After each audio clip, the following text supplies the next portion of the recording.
et c'est bien qu'il revienne sur le terme mobilisation parce qu'il va falloir bu mobiliser moom benn ndaw pour mu def ko et soxlawul sax moom muy mobiliser moom na ko dem jëli ji gën a yomb moom Pape Malick bu ndaw la te c'est le ministre de la jeunesse donc c'est le représentant de tous les jeunes du Sénégal bu dee toll na ko noonu j'aimerais tout simplement lui dire na dem jëli ji Ousmane Sonko na dem jëli ji ko moom kay soxlawul muy ànd ak ay ndaw di naan la ñuy dem jëli ji dañuy ligoter ak yeneen yu ni mel en fait il y a des propos yoo xam ne parfois doo comprendre sax lan moo tax nit ki di ko wax parce que c'est des propos qui n'ont pas de sens en réalité aujourd'hui cette jeunesse sénégalaise n'est pas une jeunesse qu'on utilise nekkuñu ay ndaw yoo xamante ne da nga leen di tànnal fa ñuy xool ak fa ñu war a dem ak fi seen xol gën a tendre de toute façon bu fekkonte ne dañ doon xool rek dëgg-dëgg ndaw ñi fan la ñu gën a féete ñoom xam nañu réalité bi lan la réalité mooy ne aujourd'hui la plupart des jeunes yi ñuy gis bokk di leen romb ci bopp koñ yi di leen seen ñuy dugg ci oto yi di leen seen ñuy amal seen ay activités ak ñeneen ñu ci nepp te tollu ñooñu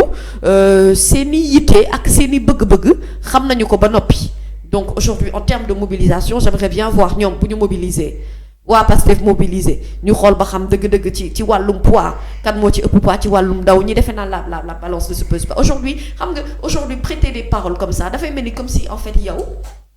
tu n'es même pas très à l'aise par rapport ak li ñu la dénk ci wàllum jeune est-ce que amul doute kon ci boppam ni yow mi dëgg-dëgg ndaw ñi ci yow la ñu féetee am déet et dëgg la nag jar na laaj ci jamono bii ñu toll nii nga xam ne bu dee lu jëm ci wàllum réalité rek ak ñun li ñuy seen ci wàllum politique en tant qu'observateur dañuy jàpp ne tout simplement que ndaw ñi dëgg-dëgg joxuñu leen bopp ñoom et c'est ça la vérité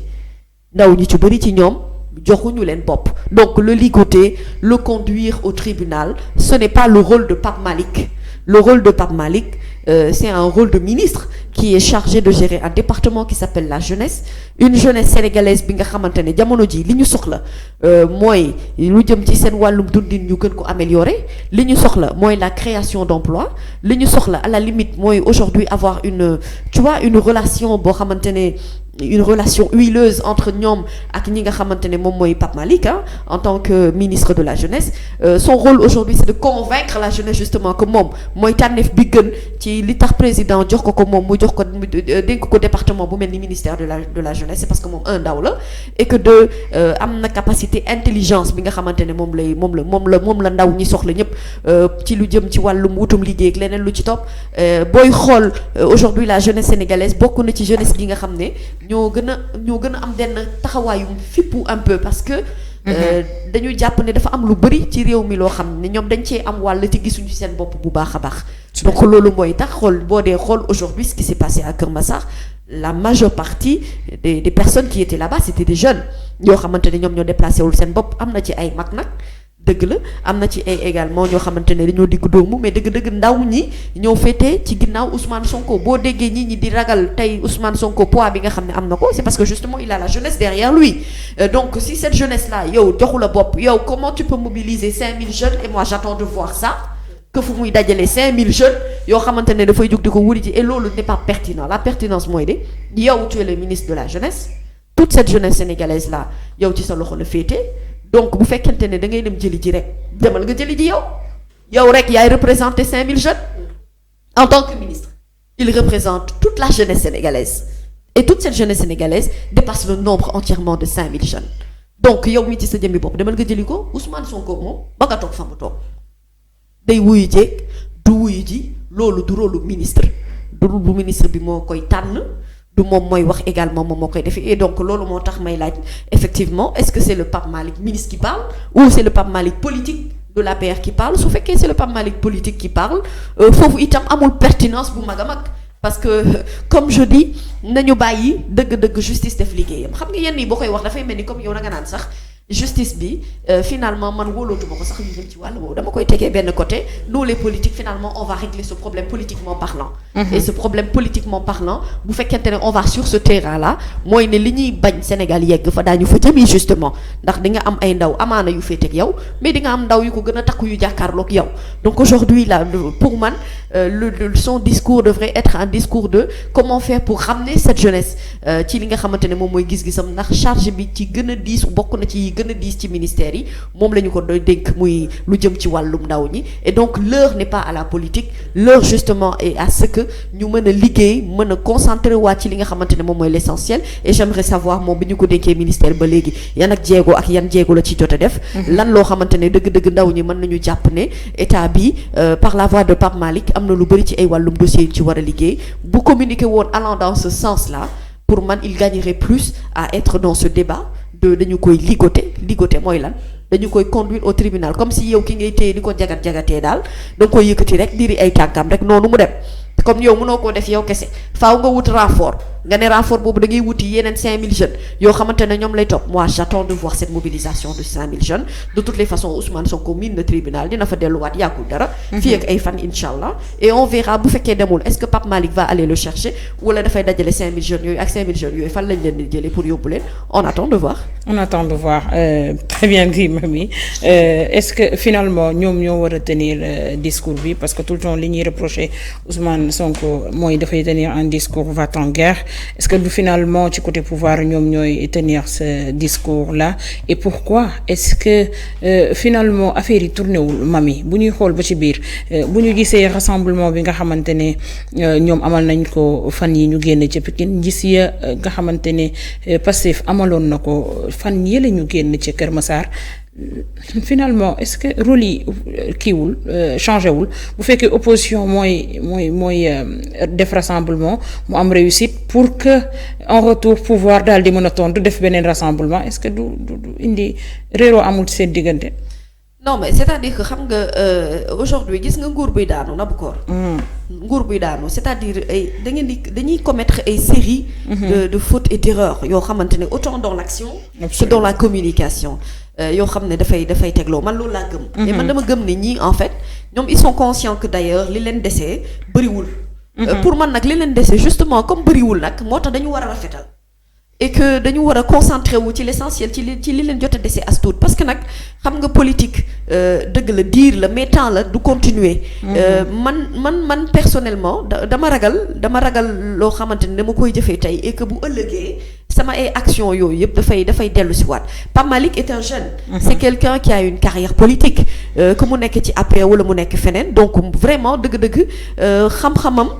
wala li mu ci jot a am yëpp en termes d'expérience ci wàllum politique war na ko mën a servir au-delà de APR au-delà de Benno Bokk Yaakaar donc c'est quelqu'un qui est promu à avoir une certaine carrière quand même et donc pour man son intelligence devrait être justement ci li nga xamante ne mooy le discours important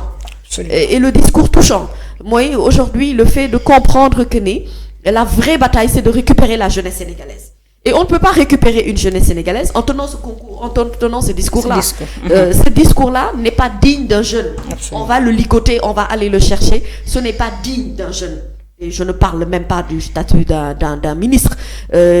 Nekkul loo xamante ne mooy kaddu yi ma doon xaar dëgg-dëgg ci moom. Dafa am benn approche boo xamante ne bi ñu ko falee man approche boobu dafa ma neexoon ci Pape Malick. mooy ne je l'ai vu que bi ñu ko falee il a quand même tenté à avoir tu vois une certaine communication à travers les réseaux sociaux xëy na peut-être. très présent sur TikTok. très présent également sur TikTok ngay gis ne ministre bi nekkul ministre boo xam ne dafa tëju ci bureau rek. xëy na dafa bëgg wàccee boppam ci ndaw ñi wan leen ne man cette stratégie là moi je l'aimais bien mais encore faudrait-il que mu rester dans cette pertinence là et que l'action li nga xamante ne moom mooy suivre li nga xam ne moom mooy procédé bi muy def yépp mooy que mu am une certaine cohérence ci ni muy defee aujourd'hui Pape Malick li ñuy seetlu mooy la plupart du temps moom la ñuy invité ci plateau yi donc à la limite moom mooy nekk ci posture tontu donc aujourd'hui est-ce que cette jeunesse doit être utilisée pour ça est-ce que loolu la ñu soxlaa ndaw ñi pour apporter tout le temps une réponse politique par rapport à une situation purement politique et bu ñu jëmee ci wàllum politique rek aujourd'hui da ngay nattaatle sa bopp yow boo dee natt dëgg-dëgg doole ba nga amoon ak doole bi nga am tey da ngay xam xel ne ñaari doole yamuñu parce que nag yàlla mi lay kattanal roof la doole moo lay jox bëgg-bëggu ndaw ñi roof la bëgg-bëggu mag ñi roof la bëgg-bëggu képp kuy dem mais bu koy rocci itam noonu lay jëlaatee mbooleem ci wàllum doole gi nga soxla woon mais on a vu temps yii passé xaw ma tey sama démb laa ko seetaan xaw ma sur Sen TV seen émission boobu li fees ci internet bi ñuy teg ay vidéo yi nga xamante ne mooy ndaw ñi nga xam ne dañ leen a fay ñuy jël seen t-shirt yi di ko fompeek di ko liggéeyee ñuy wax ne ñoom waaw dañ leen a fay dañu jël seen xaalis rek mais ñoom ci Ousmane Sonko la ñu féete mais je me demande mais Pape Malick est-ce qu'il a regardé ces vidéos-là il a regardé cette émission-là où il est moom dans quel Sénégal moom fan la yaakaar ne fa la nekk bu xoolee ndaw ñi nga xamante ne dëgg-dëgg génn rek def micro trottoir nga laaj leen seenu gis-gis ci wàllum réew mi da ngay xam position bi ñu amee tous ces jeunes yi nga xamante ne dañoo dem ba amatuñu espoir ci lu bëri ci doxalinu réew mi ni muy tëddee mais xanaa du ñooñu jeune ngay dajale naan leen kaay leen ñu dem ligoter ak allons chercher ce n'est pas son rôle la justice est là pour faire son rôle de justice de dame justice nañu ko bàyyi mu doxal liggéeyam ci ni mu waree ku ñu war a jëli ñoom xam nañ ko ku ñu warut a jëli ñoom xam nañu ko de toute façon Ousmane moom ku ko ñeme dama jëli ko jarul débat man de du ma woo benn ndaw naan ko kaay ma dem defi. jarul ñuy def ñaar wala ñetti nit. moom ndaw la ki muy jàkkaarloo Ousmane Sonko ndaw la tamit de. du mag de. xale bu ndaw la. waaw kon yow nag mën nga dëgg-dëgg demal nga jëli ci ko xam nga tu n'as pas besoin de montrer que oui effectivement man fit bi féetee ci camp bi fit boobu mu ngi ci man ça ce n'est pas la réponse en fait qu'il faut apporter dans ce genre de situation là ce qu'il faut apporter c'est vraiment toute l'intelligence bi nga xamante ne moom la ñu soxla en tant que ministre de la justice de la jeunesse pardon je pense que ces propos ne sont pas justement des propos dignes d'un ministre de la justice bi nga xamante ne da nga jiite ay ndaw wax ji du dëgg-dëgg xaaral ma dajale ay 5000 jeunes et puis lim gi sax dafa takku 5000 jeunes pour jëli ji benn nit waa nit boobu mujjee na am doole di finalement xam nga ñoom di ñuy bañ moom la ñuy def tous les jours mooy bëgguñ en même temps dañuy bëgg wax ne non kii on veut pas lui accorder de la valeur bëgguñu accorder de la valeur à Ousmane Sonko parce que dañu jàpp ne quelqu'un la boo xamante ne